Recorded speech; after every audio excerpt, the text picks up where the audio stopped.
ये class 10 chapter 5 का introduction. हमारा चैप्टर है अर्थमेटिक प्रोग्रेशन। तो हमें सबसे पहले अर्थमेटिक प्रोग्रेशन का मतलब पता होना चाहिए। तो अर्थमेटिक प्रोग्रेशन को हम एपी भी कहते हैं। आइए पढ़ते हैं। It is a sequence of a number such that the difference is constant. AP क्या होता है? एक सीक्वेंस ऑफ नंबर, मतलब एक सीक्वेंस में चल रहा है, जैसे 1 2 3 4 ऐसे नंबर जो सीक्वेंस में चल रहे हैं, लेकिन जो उनका डिफरेंस है वो क्या है? कांस्टेंट है, सेम है। उनको हम क्या कहते हैं? Arithmetic progression. जैसे मैं बोलूँ मैंने नंबर लिया 2 4 6 8 10, तो ये सीक्वेंस में चल रहे हैं, लेकिन जो इनका डिफरेंस आ रहा है, 2 से 4 बढ़ा तो कितना आ रहा है 2, 4 से 6 बढ़ा तो कितना आ रहा है 2, तो जो डिफरेंस आएगा वो कितना आ रहा है? सेम आ रहा है, कांस्टेंट आ रहा है। उसको हम क्या कहते हैं? Arithmetic progression. अब हमें सीक्वेंस का मतलब ऐसे तो मैं बता चुकी हूँ, बट इसकी डेफिनेशन पढ़ लेते हैं। It is a set of number arrange in a definite order. एक नंबर सेट ऑफ ऑर्डर मतलब ग्रुप ऑफ नंबर्स जो अरेंज है एक डेफिनेट ऑर्डर के अंदर।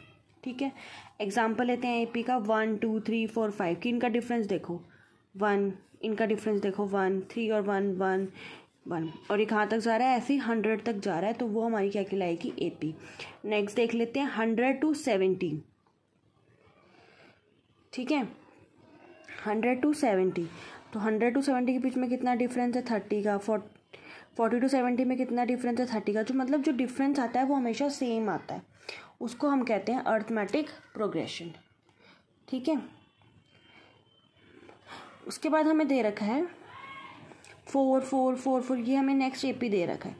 तो देखो इसका हमें डिफरेंस क्या आ रहा है? 4 और 4 का 0, इन दोनों आगे बढ़ा 0 0, 4 to 4 0, तो जो डिफरेंस आ रहा है वो कांस्टेंट आ रहा है और अर्थमेटिक प्रोग्रेशन है, सीक्वेंस में नंबर चल रहा है।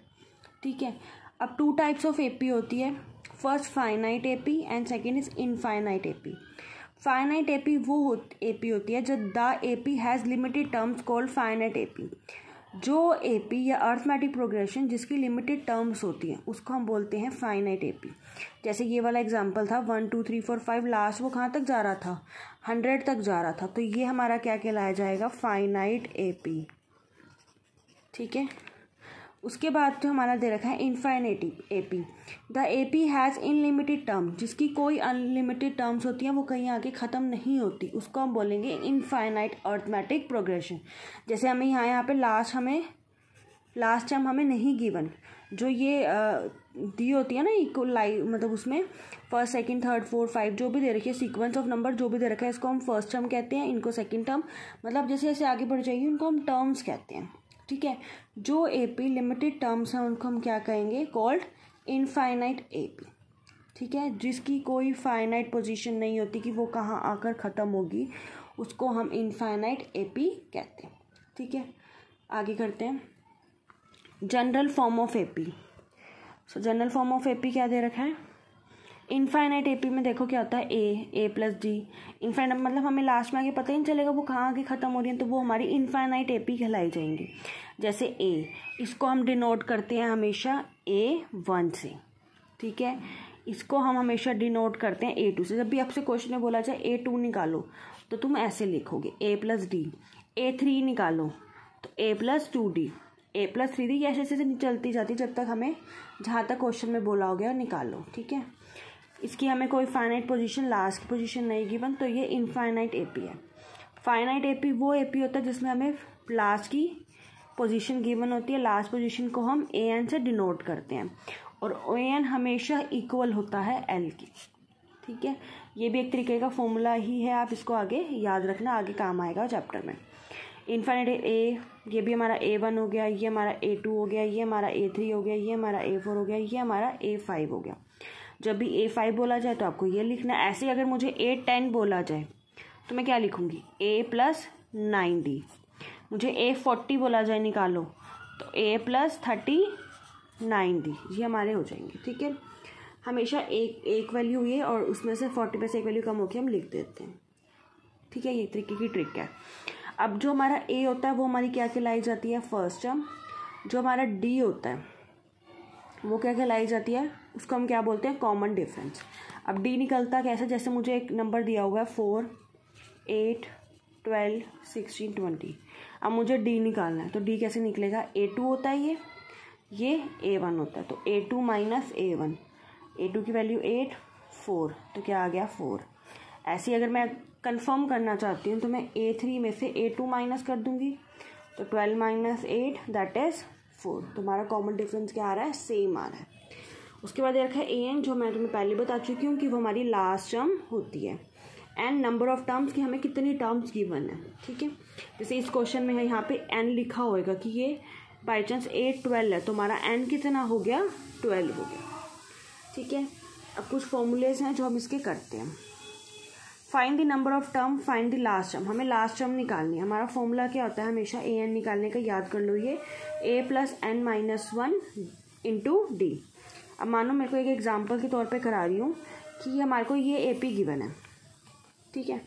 तो हमारा A कितना हो गया 5, D कैसे निकालेंगे, A2 माइनस A1, A2 क्या है ये है A1। बेशक अगर आपको कन्फ्यूज़न हो तो आप लिख सकते हो, ठीक है। तो A2 कितना है 8, A1 कितना है 5, तो हमारा D कितना आ गया 3, ठीक है। उसके बाद हमें इसी फॉर्मूले में पुट करना है। n कितना हो गया हमारा 12, ठीक है। तो पुट कर दो, A की वैल्यू कितनी गिवन है 5, n की वैल्यू कितनी गिवन है 12, D की वैल्यू कितनी गिवन है 3, 12 में से 1 गई 11 इंटू 3, 5 प्लस 33 दैट इज़ 38 हमारा AN आ गया, ठीक है। अब करते हैं आगे। अब हमें निकालना है next sum of first and difference of AP। हमें फर्स्ट सम निकालना है फर्स्ट एंड डिफरेंस का AP का, ठीक है। तो वो कैसे निकालेंगे, जैसे देखो पिछले वाला ही लेते हैं। हमें n कितना गिवन था 12, 2 का 2, A कितना गिवन था 5 प्लस n कितना गिवन था 12, D कितना गिवन था 3। इसको सॉल्व करो, कट जाएगा ये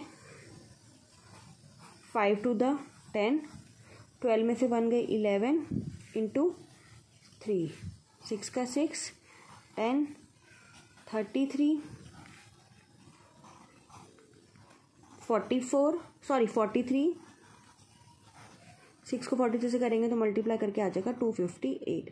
अब मैंने तुम्हें एक चीज़ और बताई थी कि AN इक्वल टू हमेशा L होता है, तो हमारा एक और फॉर्मूला भी बनता है S is equal to n/2। अब अगर तुम ध्यान से देखो तो जो ये हमारा फॉर्मूला है 2A है, तो A और जो A plus n minus 1 into D है ये हमारा AN का फॉर्मूला है। तो मैं AN हमेशा AN या L कुछ भी लिख सकती हूँ इसकी जगह। तो ये हमारा एक ये फॉर्मूला है, एक ये फॉर्मूला है एंड एक ये फॉर्मूला है, ठीक है। ये 3 फार्मूलाज जो हैं आपके इस चैप्टर में यूज़ होने हैं। अब हम एक बार इसी फॉर्मूले से भी निकाल के देख सकते हैं। 12/2, A की वैल्यू क्या थी 5, L की वैल्यू हमें कितनी गिवन है, AN की वैल्यू जो हमारी निकली थी 38 निकली थी ना पीछे, तो देखो हमारी 38 निकली थी ना पीछे, तो 38 प्लस 5 43, ये कट जाएगा, 6 इंटू 43 कितना आ जाएगा 258। ये हमारे क्लास 10th के 5th चैप्टर का इंट्रोडक्शन कंप्लीट होता है।